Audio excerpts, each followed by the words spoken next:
Hey, RetconRaider here, and welcome back to Baldur's Gate 3.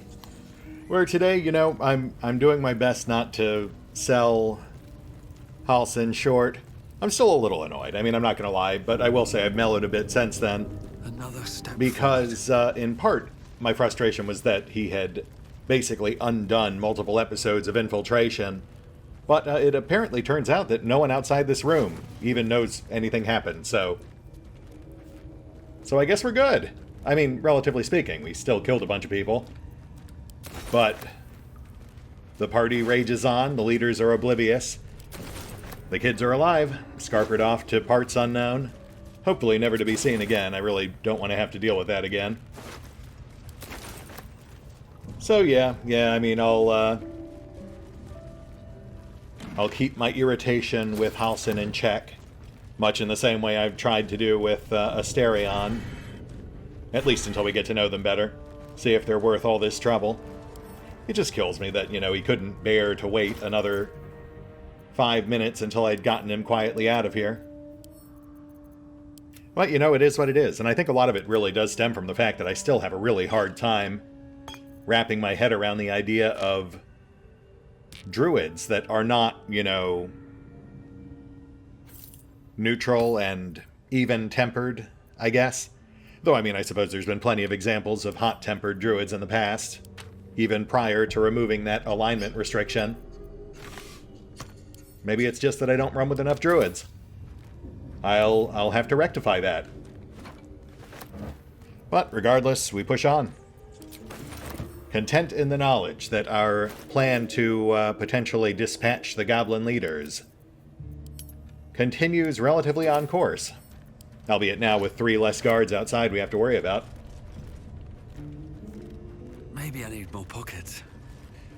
Not to mention, of course, all this loot that we might otherwise have missed out on. I am a dragon, after all. My rage can be swayed with appropriate plunder.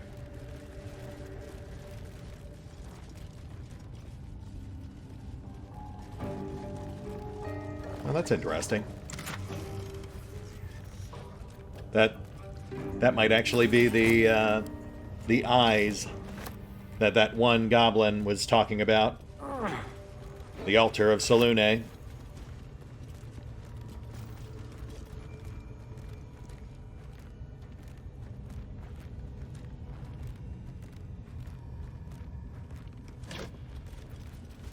Ooh, I'll take that. Speaking of loot, it might actually be getting to the point where we need to stash this portable hoard. We're up to the point now where we're toting like 60 pounds worth of semi-precious stones and assorted silverware. I really wish we could find a proper bag of holding or something. Like, seriously, what kind of adventurer doesn't have a bag of holding?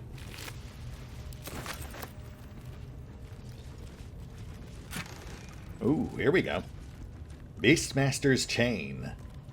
The green jewel set into this necklace's pendant is carved to resemble a cat's slivered pupil.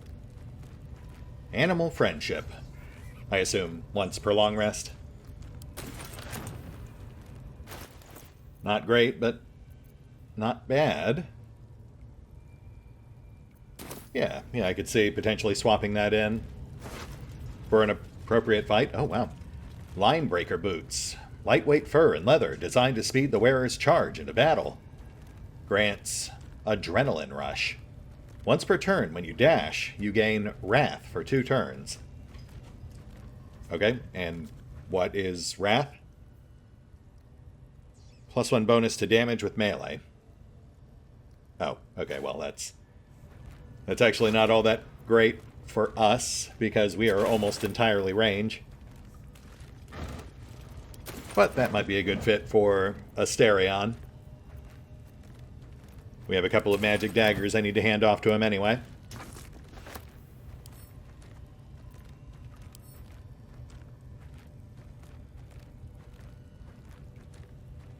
Oh, right, and, yeah, maybe we'll just leave this here part of me looks at it and sees 10 gold pieces just sitting in a pile waiting to be collected, but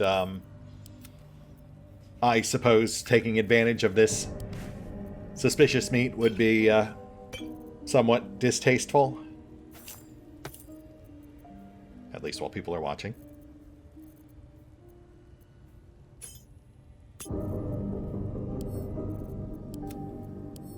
So yes, we will respectfully leave them here to be eaten by goblins and vermin, as I'm sure this individual would have wanted.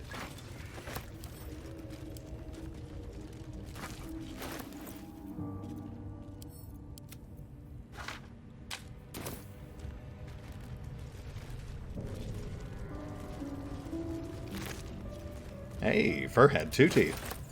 Good for him.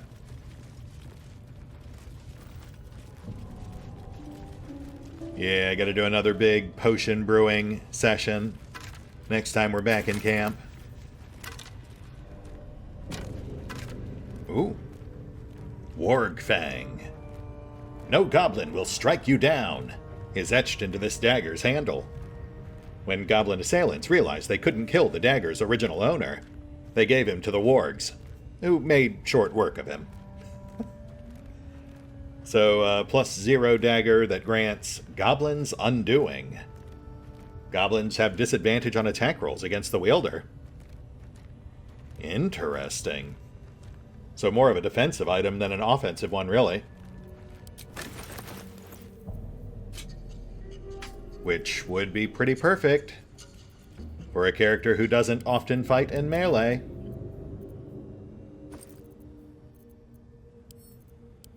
We'll give it to Shadow for now. Wits and blades, always sharp. But I might shuffle some things around a little later. I suppose in theory we could actually give that to Auric, couldn't we? He could main hand the staff and offhand the dagger. No one's stopped me yet.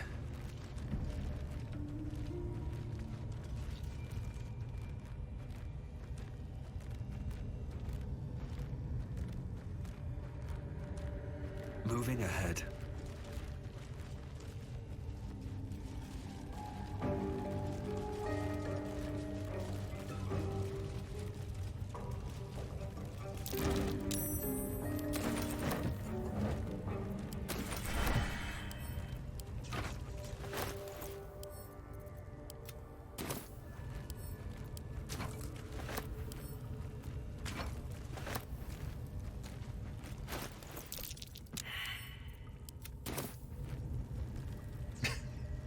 You alright there, Auric? You okay?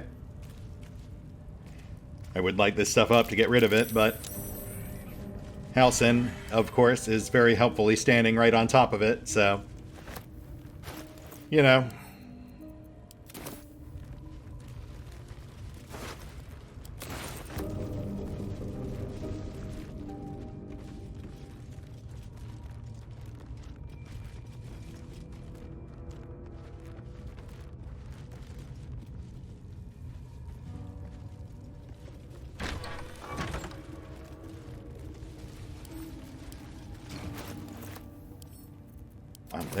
There's actually a surprising amount of stuff crammed in here.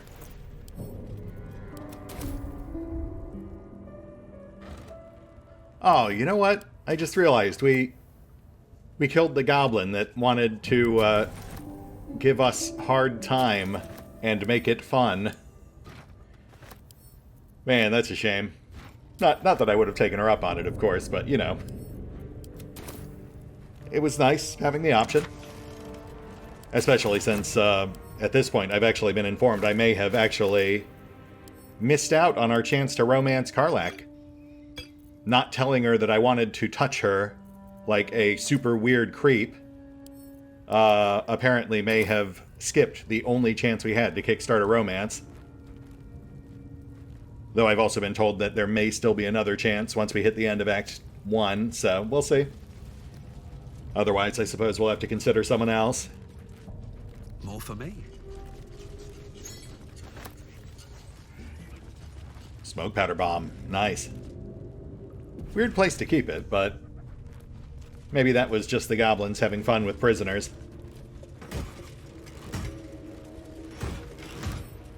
And yeah, this was a proper prison. Much like the one we saw back in the Grove. Like, functionally, I understand the purpose, but it's really not what you'd expect from a bunch of chaotic evil cannibals. You'd really think they'd just, like, kill and eat, or at least maim, troublemakers, not lock them up. Though, I mean, I suppose it could be a matter of, treating it more like a larder than a prison cell. Oh, yeah, especially since we do have that butcher's table just across the way. Yeah, alright. Concerns withdrawn. Take you first. Replaced with completely different but much more valid concerns, I think. Speaking of which, I am also somewhat concerned with, all this evidence of giant spiders in here.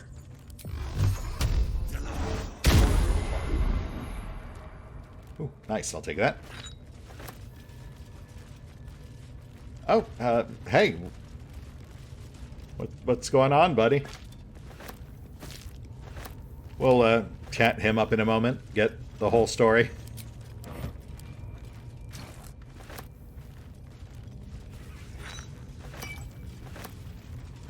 Yeah, I mean, a guy stuck in a hole, plus the bomb and grease. I have to imagine that was just the goblins having fun. So maybe it's best we didn't take that goblin up on her offer to, go down in the dungeon.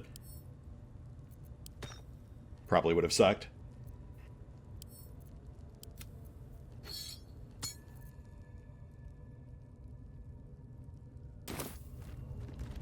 Alright, let's get you out of there, buddy. Decaying legs protrude from the hole.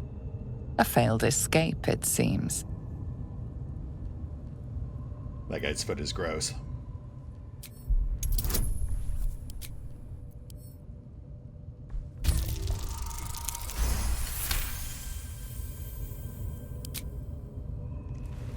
It seems the tunnel collapsed mid-dig and suffocated him.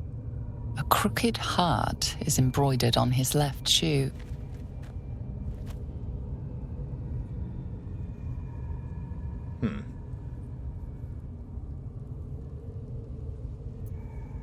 Doesn't ring any bells, but perhaps we can ask him about it. The body comes loose, revealing a tunnel. Perhaps you can escape where he failed.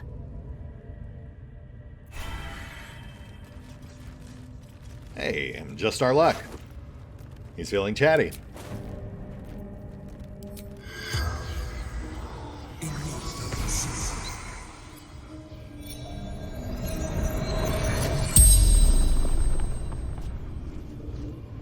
The corpse regards you lifelessly. Hail, friend. I am afraid you've met a most bitter end. Who were you in life?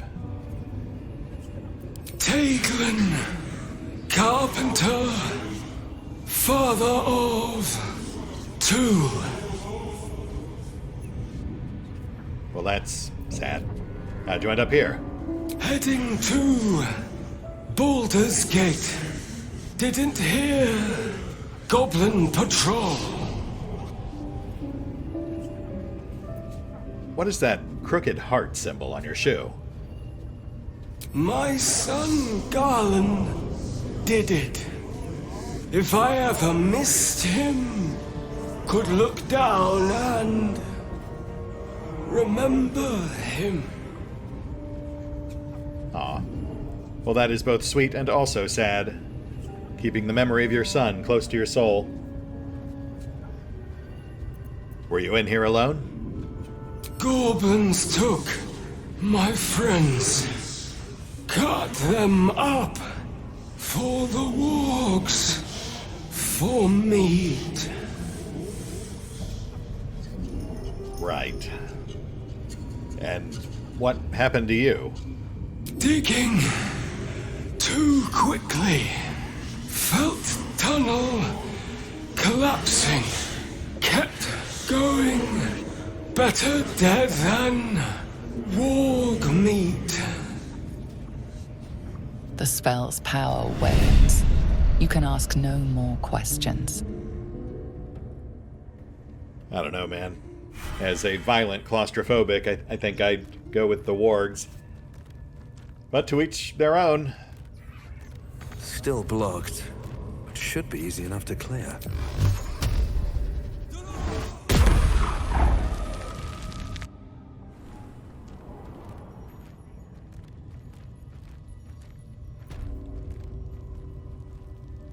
Oh. Okay. It just put us right back outside. Interesting. I was kind of hoping it would lead us to a secret room, but this will also do, because it gives me a chance to grab this. A ring of poison resistance. Yeah, I missed that last time around. But I did have several people mention it in the comments, so... So yeah, made a note of coming back for it. That'll make a nice upgrade since I've just been slumming it with these darn worthless rubies.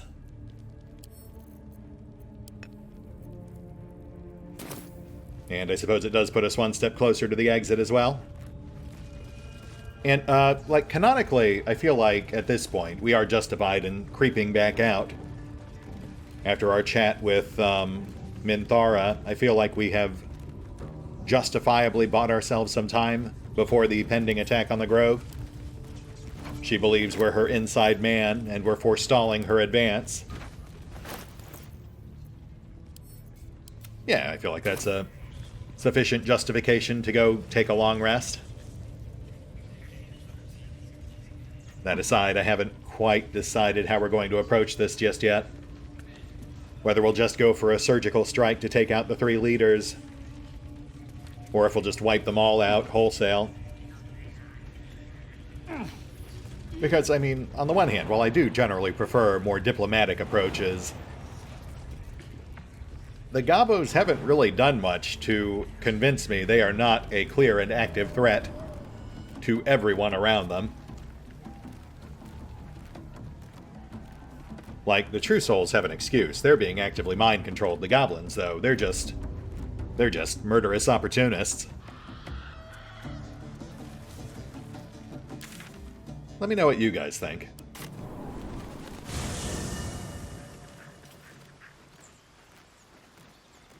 As for me, time to enjoy a fleeting moment of downtime.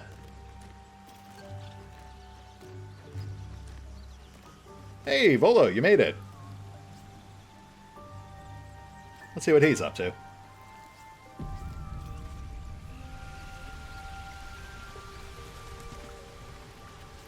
Annoying Will, no doubt. Ah, my good fellow. Quite the cozy setup you have here. I'll just make myself comfortable. Thank you so much. I was just settling in and reviewing my latest findings. Mind flayers, cultists, and, of course, your esteemed company. Right, of course. So, you're familiar with mind flayers? Why, I'm practically an expert. They've tentacles, you know. Quite shocking. The druid Halson had some kind of mind flare specimen in a jar in his quarters. A replica, no doubt, but truly fascinating to see up close. Uh-huh. And the parasites they inject into their hosts. You know about those? As a matter of fact, I do. But why do you?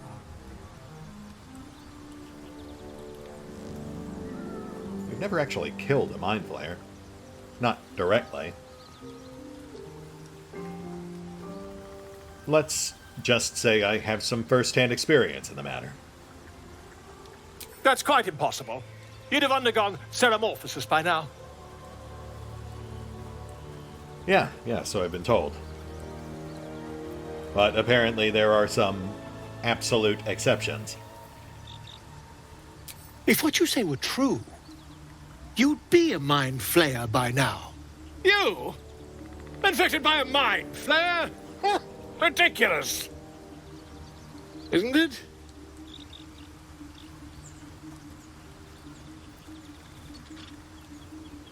I mean, Halsin could tell the moment he met me. You sure you're an expert? Maybe take another look. Perhaps that's for the best. I'd be irresponsible not to debunk such a strange claim.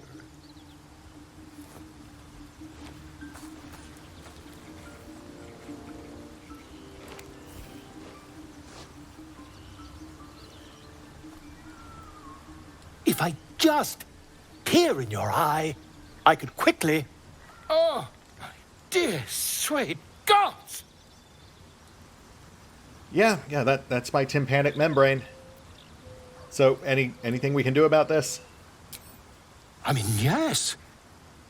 I suppose I can. I'll need to research the particulars, however. Give me a bit of time, and I'll have this little issue sorted. Yeah, great. Can't wait. Volo has decided to remain in your camp. Having such a learned scholar nearby might be useful.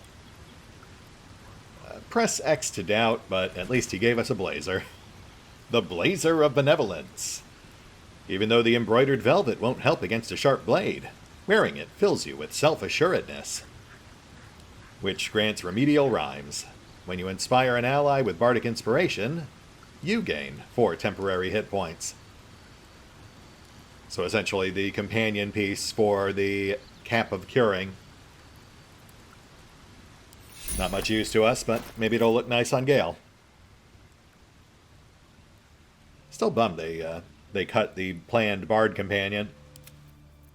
My faith will guide me. They gave us 2 druids and 0 bards. It just boggles the mind.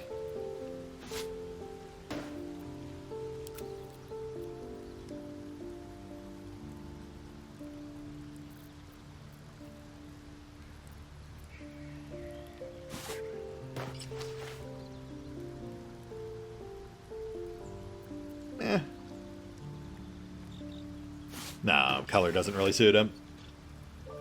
I like the purple a lot better. But he can hold on to it in case he gets peckish. No time to rest. Got anything else for me? Ah, my good fellow. Quite the cozy. Don't suppose you've found anything yet? In, like, the past minute? Not yet, I'm afraid. But my expectations are very, very high. Okay, well, I will leave you to it then.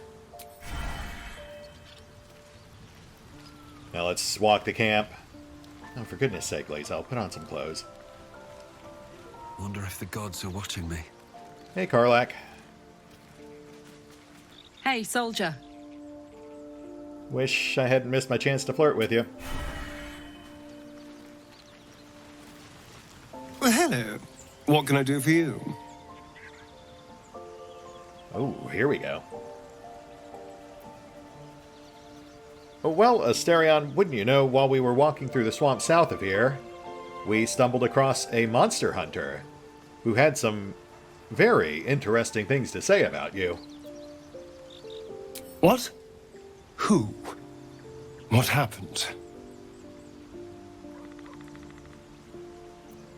Well, we had a lovely chat, and then we went our separate ways. Apparently he's looking to capture someone named Asterion and drag them back to Baldur's Gate. Alive, but not necessarily intact. Back to Baldur's Gate. Back to Kazorm. There's no other reason he'd want me alive. I'm gonna need some context here, bud. Kazador Zar is a vampire lord in Baldur's Gate, the patriarch of his coven and a monster obsessed with power. He turned me nearly 200 years ago. I became his spawn, and he became my tormentor. Rough. So why does he want you back? Maybe he wants to make an example of me, to show what happens to runaways. Or maybe he thinks death is too good for me. Yeah, that sounds like standard evil SOP. the hunter. His name was Gur. Old friend of yours, I take it? Of course, he'd send a Gur to hunt me down. First, they make excellent monster hunters, so find a vampire spawn sounds perfectly reasonable to them. Second, they're the reason I'm like this in the first place. It was a group of Gur that attacked me that night in Baldur's Gate. I would have died had Kazorm not appeared and saved me. Wait, so they attacked you before you were a vampire? How did that improve the situation? Well, he didn't mention the slave clause at the time. And now he sends a Gur monster hunter for me. It's a message. He's reminding me of his power. Even in the middle of nowhere, he can reach me. And he wants me back.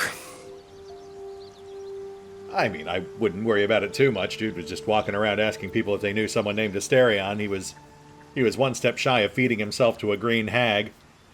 But, do you think we should be concerned? Concerned? Do you know the power Vampire Lord possesses? He can change shape, turn into mist, call walls to do his bidding, shrug off blows like they're nothing. He could walk into our camp tonight and kill you with his bare hands.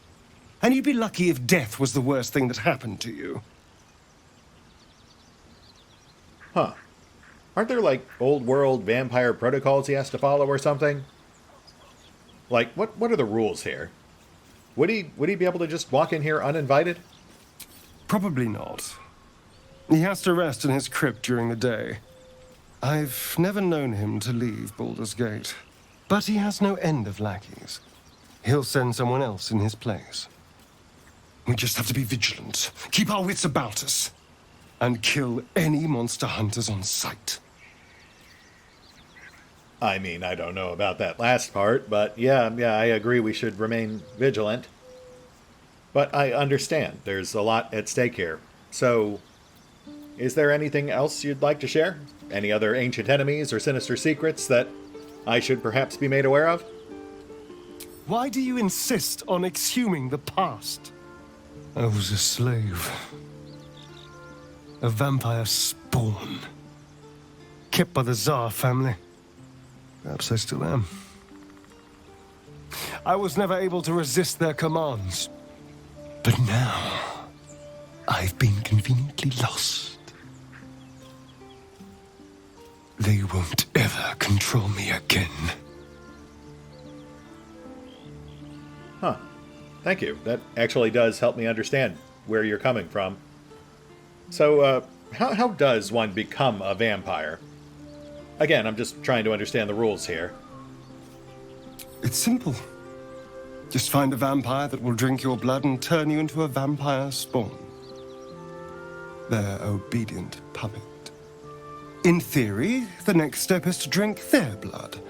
Once you've done that, you're free. And a true vampire. In theory. People think the biggest threat to a vampire is a cleric with a stake. It's not. The biggest threat to a vampire is another vampire. They're scheming, paranoid, power-hungry beasts. So why would any vampire give up control over a spawn to create a competitor? Trust me, it doesn't happen. Right. So on a completely unrelated note, about that time you bit me. I've already apologized. What more do you want? Unless you're looking for another nibble. I'm going to have to take a rain check on that, but I was more concerned about whether I was going to become like Spawn, or Spawn Squared, or Spawn Sird. You know what? I was just trying to work out the logistics on how we're going to get you fed, is all. No innocence. You have my word. Only villains that we need to kill anyway. After all, you know what I am now. I can fight with all my weapons, teeth included. And if I happen to drain the occasional bandit during a fight, what's the harm? They're just as dead. You know, buddy, you actually kind of had me on that first part. That it's the second part there that makes me question it, but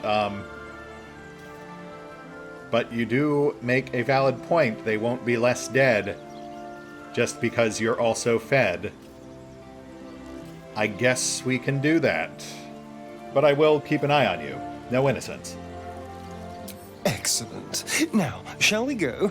I'm already feeling a little peckish. Yeah, sure. Hey, what do you make of that thing with Raphael? What do you think his deal is? I won't lie. It's tempting. If I keep the tadpole, I risk transforming into a grotesque monster. If I lose the tadpole, Kazorm has control of me, body and soul, and I return to the shadows. It's grim either way. So why not sell what's left of my soul to a devil? Better he has it than Kazorm. Yeah, I hear you there. I mean, I'm not one to judge when it comes to co-signing your soul, but I've got to hope that there's some better options out there for us, somewhere. Figuring out what's happening to us, confronting a god called the Absolute, and then finding time to kill my old master before he can control me once more? Yes, that's an option, but I wouldn't bet eternity on it. Yeah, again, I get that. Thanks, bud. This has been interesting. You know, much like Halsin, Asterion's another character who just really rubbed me the wrong way when we first met him.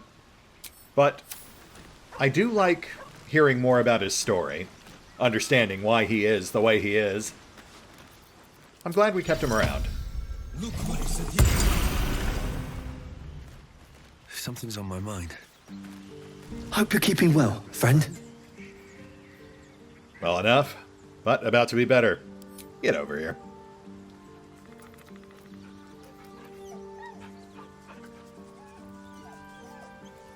Ah, such a cutie. All right, as you were.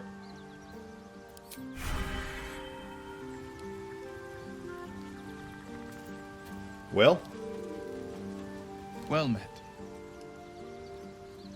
Indeed. Gale? Go ahead.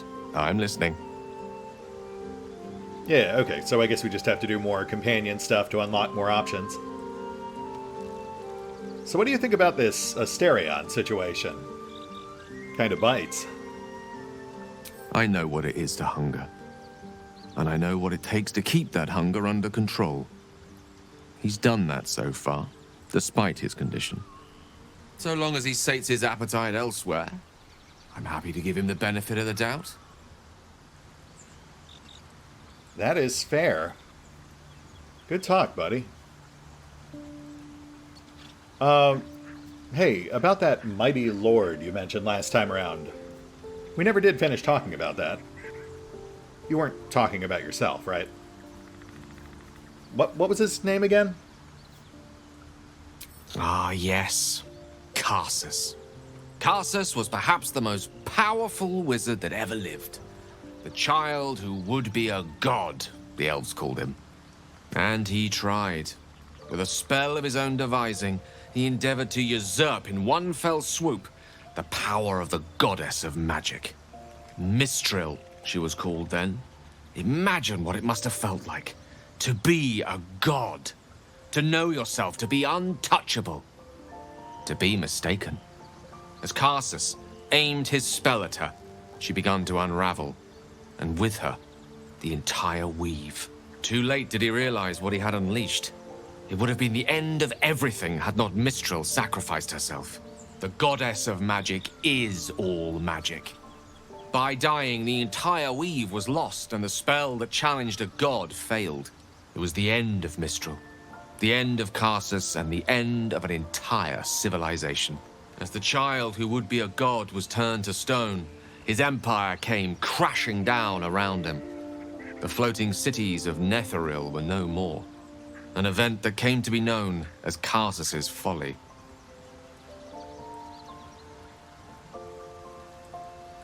Wow, so magic was just gone. Did it ever come back? For a spell, Mistral was reborn as Mistra. Upon her return, the weave returned with her. Now, so many centuries later, I try to follow in the footsteps of Karsus. Not to destroy Mistra, but to prove my love for her. I tried to control only a fraction of the magic that was unleashed that fateful day. I merely sought to return one tiny diamond to an imperfect crown. Gale's folly, one might call it. History, repetition. It's the way things go. I'm so glad I gave you that hat. That looked great.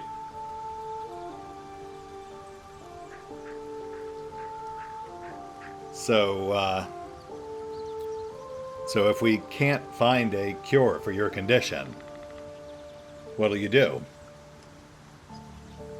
You still planning on going out with a bang? If it should ever come to that, if I ever know I am no longer able to stop it, I will do anything I can to ensure no one but me pays for my mistakes. I will find the remotest place on the surface of Faerun, or perhaps far below in the depths of the Underdark. I will await that death, alone. I promise I will not betray your trust. You kept me by your side despite the menace that I am. If worst comes to worst, I will be long gone before the curtain falls. Okay. Good talk. Hopefully it won't come to that.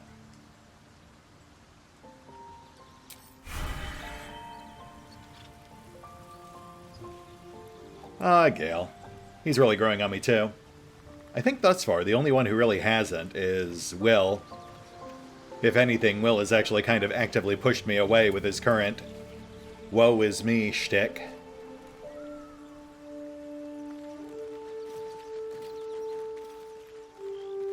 Shadow?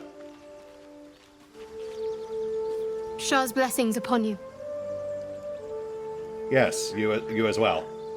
So that artifact seems intrinsically tied to whatever we're dealing with here. You understand that, right? Quite the understatement, but yes, I have it. And I'll guard it with my life.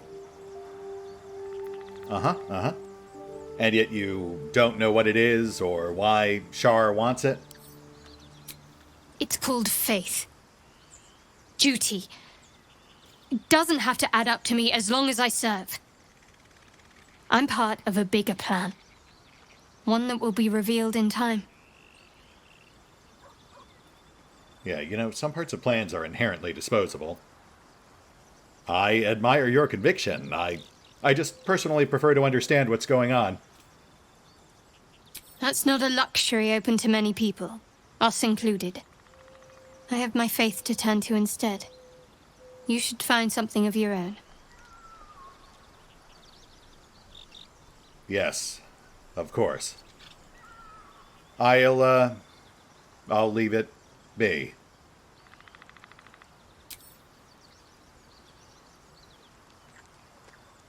Well, artifacts aside, perhaps we could talk about something more pleasant. What else can you tell me about yourself? You already know my biggest secrets. What more can you ask? Yeah, I mean, yes, you did tell me about the whole Shar'd thing. That was very awkward. I was really more thinking just like you as a person. What? Besides my life's calling and the greatest problem I've ever faced? Well, I like night orchids and can't swim. Is that the sort of thing you meant? Yes, exactly. I did not know that about you, and now I do. And now I feel like we're a little closer. You'll have to point out night orchids if we ever see some. I didn't put any points in botany. It's a deal. Great. Anything else? No, I can't. Quite literally, I mean. With my memory suppressed, I can't betray Shar'd's secrets. But I can't remember much of myself either. If I manage to return to Baldur's Gate and fulfill Shar'd's mission, then my memories will be restored.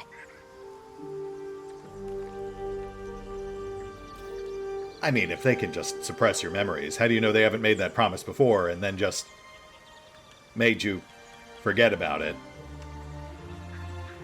Of course. It is an act of faith, not to be undertaken lightly. Shard will reward me when I succeed.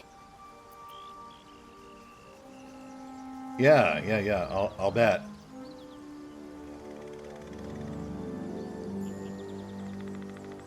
Shadow, can I ask you something? Fine. What's on your mind? Do you trust me? How are you holding up? Don't be so modest. I can't remember the last time I met someone like you. Perhaps I never did. And never will again. Cool. Thanks.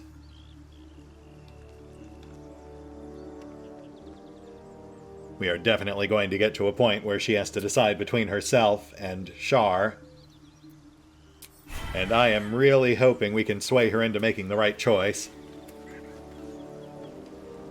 But we do seem to be on the right path. That's it. Let's hit the pause button real quick. I've got a bunch of inventory stuff to do. And then we'll get some rest. Be right back.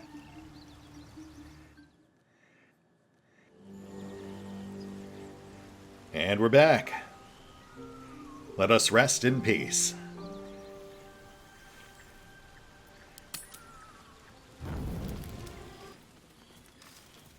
Oh.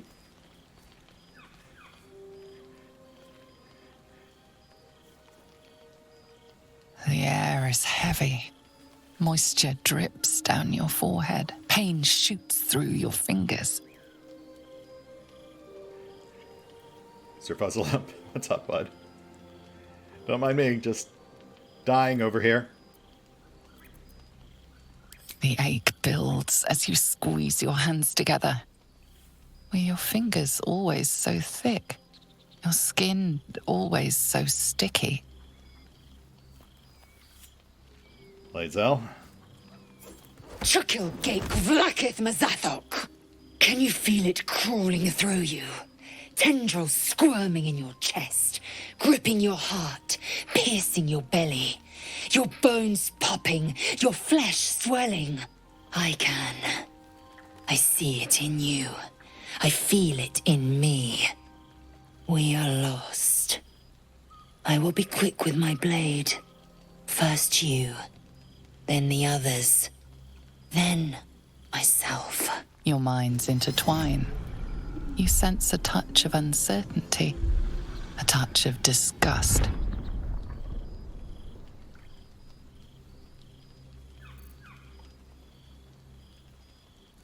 Have you considered that maybe we're just tired? We could maybe sleep on it, see how we feel in the morning?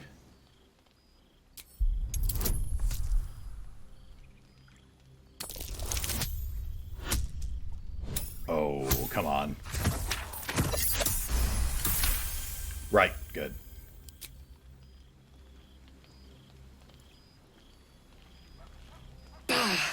I cannot trust my own mind.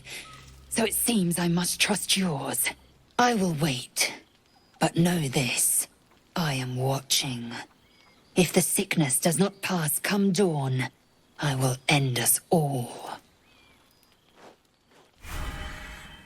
Okay, yeah. Looking forward to that.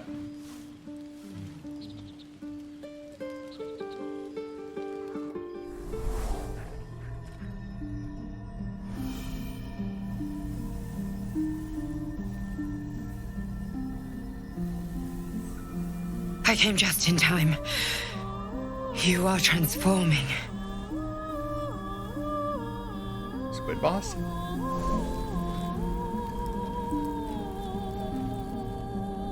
voice. I've heard it before. Yes, you have. I saved you before.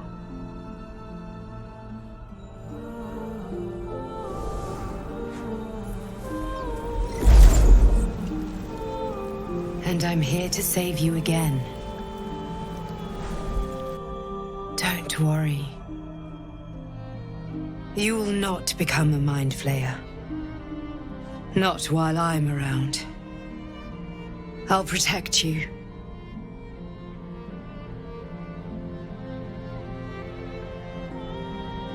Okay. I mean, you do seem to be a beauteous incarnation of Cosmic Squid Boss. I trust you.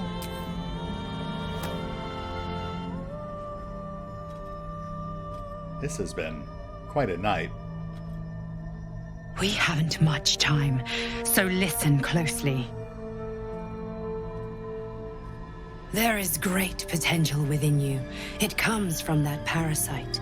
Your instinct is to resist the power it gives, but you must accept it, nurture it. I will keep it from consuming you, but for the sake of both of us, you must learn to wield it.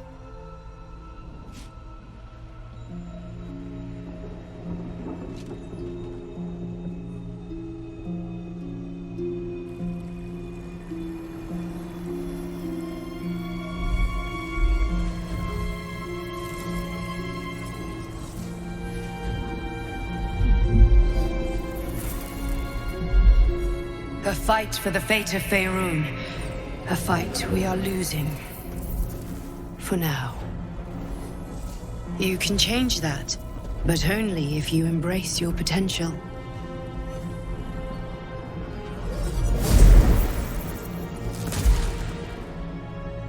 I have to go. The enemy is closing in. I will be back.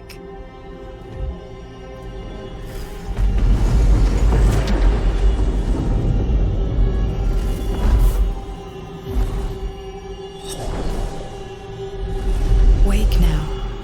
You'll feel better. I promise.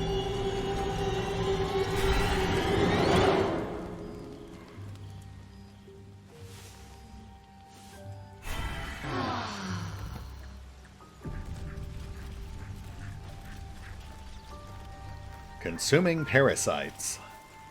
You can now consume Mind Flayer parasites from your inventory to unlock new Elithid powers. Look for sources of parasites in the world, including infected corpses. Yes, of course, I will certainly do that. Squid Boss, why would I question your will?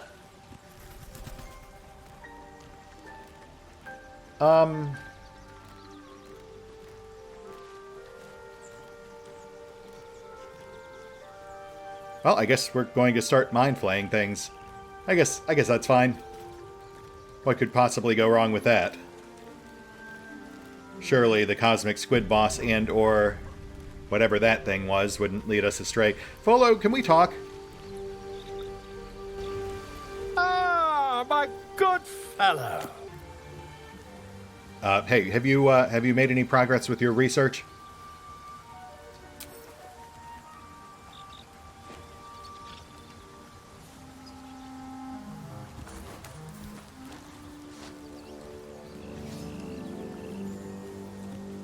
My research turned up a rather brilliant technique that seems quite actionable. It's not too deep. Just behind the orbital socket. I could attempt an extraction. I've a needle in my tunic, after all.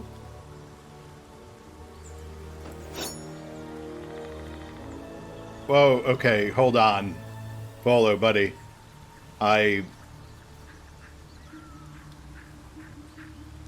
Have you done this before? This is a thing you're experienced with? I assure you, I've dreamt of it 1,000 times over. Gotta say, man, that is a super weird thing to dream about, but I have it on good authority. This is an altered tadpole. You're sure this'll still work? find a more learned opinion on this matter, I assure you. Okay. Well, I mean, considering the alternatives, throat slit, ceramorphosis, do what you gotta. Just, could you go in on the left side, please? Volo carefully holds one of your eyes open and begins to prod uncertainly with the needle. Volo, my left. My left. Volo, do you know left from right? Don't fidget. The needle must slip behind your eye, not through it. The needle finds the gap between eyeball and socket. Volo frowns and begins to push.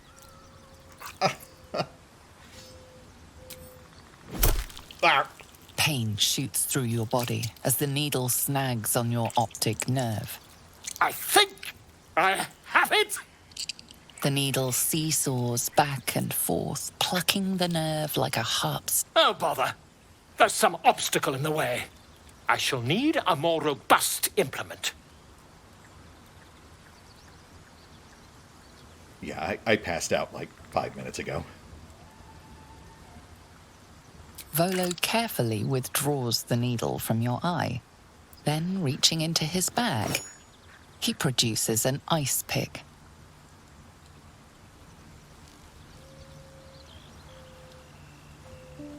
Do it. Volo slowly brings the ice pick closer to your eye. Now, don't move. I fucking hate you. Cold metal presses against the skin beneath your brow. And then, tap, tap, stab. Do you feel that? Ha! I think we have the blighter on the run. I agree. It's a feisty critter. Just a little further. Volo tears the pick from your brain with a violent jerk. Your eye plops down into the mud. Drat! He pauses, looks down at your eye, and recoils slightly as it sinks into the mud.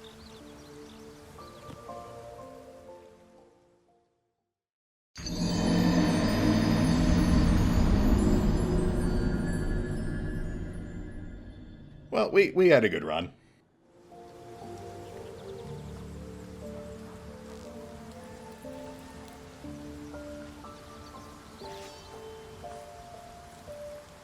There appears to be an amount of cosmetic damage.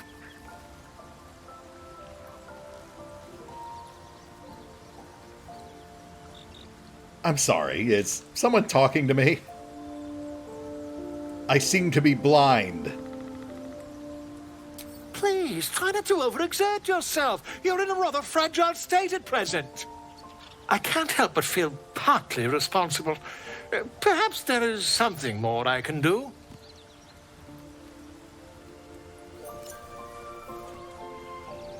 Are you showing me something? Take this. A far superior relic to that old jelly you were chained to. Try it on for size. And, it was very nice to have met you. I'm sure you'll sort out your little brain problem one way or another. Far away from here, if you've a heart. Terribly sorry, my friend. Ta.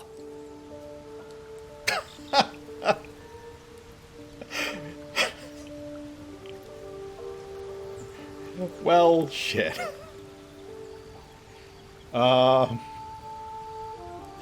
Hey. Good as new, question mark? I mean, net gain, I guess. Did that actually change my eye? I'm gonna be very sad if we've lost the flaming green eye. I can't tell for some strange reason. Oryx's eyes appear to be sealed shut. I cannot imagine why this might be. Ugh, the things we do for permanent bonuses. But you know what? Given recent events, I think I think we can maybe call in a favor with Cosmic Squid Boss. Get ourselves set up with another eyeball or two, perhaps. Alright, well, you know, I was worried that this was going to be a slower episode, what with all the camp events, but I've got to say, those were certainly things that happened to us.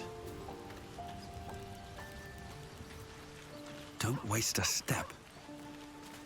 And,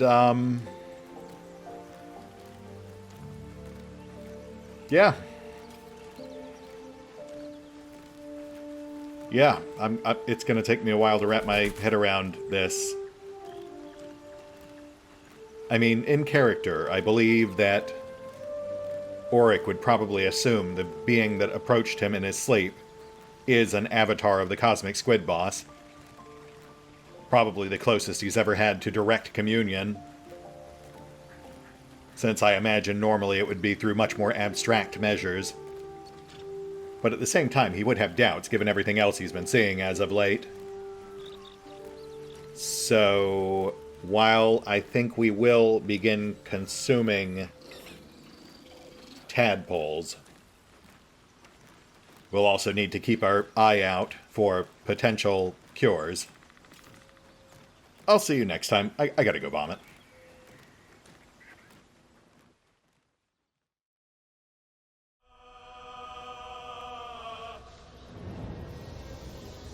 Oh, and special thanks to the Raiders, the fine folks who help make these videos possible, including but not limited to Revenant, Alois, CrowkingLoR, Dragon Matrix 7, Drakiith, V23, EgonAlter, Exsellsior, Gottlieb, James Trimmier, Kazorm, Mark Giemza, Nathan Welch Jr., OverlordPherom, RandomPassrby, RobbyB, Tomasz Piątkowski, Triphoppenskip, and Valinrook. Thanks for your support, guys. That said, if you'd also like to help support the channel, then feel free to push the buttons that do the things. Trust me, it does make a difference. Or you could even check out the PayPal, the Patreon, the Nexus GG, or the YouTube memberships. Links are in the description. I assure you, I've dreamt of it 1,000 times over.